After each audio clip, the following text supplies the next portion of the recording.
আসসালামু আলাইকুম। সম্মানিত দর্শকবৃন্দ, আপনারা দেখতে পাচ্ছেন আমরা ইতিমধ্যে অবস্থান করতেছি বগুড়ার মহাস্থানগড়। এটা হলো বেহুলা সখীর বাসর ঘর, যেটাতে আমরা উঠতেছি আর কি। এখানে লোককথা প্রচলিত আছে বেহুলা লক্ষিন্দরের বাসর ঘর, যেটা অনেকেই অনেক স্থান থেকে দর্শন করার জন্য আসে।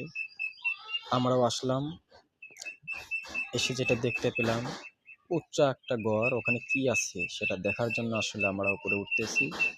আসলে কি বাসর ঘরের কোনো অংশ আছে কিনা সেটা দেখার জন্য, জানার জন্য উপরে যাচ্ছি। তো আপনারা দেখতে থাকুন, এখানে কি আছে না আছে সেটা আপনাদেরকে অবশ্যই জানানোর চেষ্টা করব ইনশাআল্লাহ।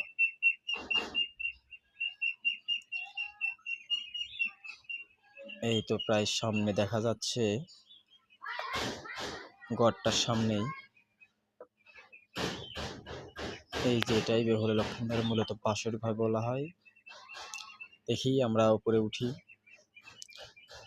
ওখানে কি আছে আমরা একটু দেখার চেষ্টা করি। এই যে দেখতে পাচ্ছেন, আমরা শেষ পর্যন্ত পৌঁছে গেলাম বেহুলা লক্ষিন্দরের বাসর ঘর।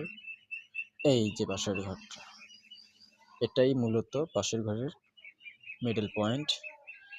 এটা নিচের দিকে আছে, সেটা এখন বন্ধ করে দেওয়া হয়েছে সরকারি যে কোনো এক সমস্যার কারণে এটা বন্ধ আছে।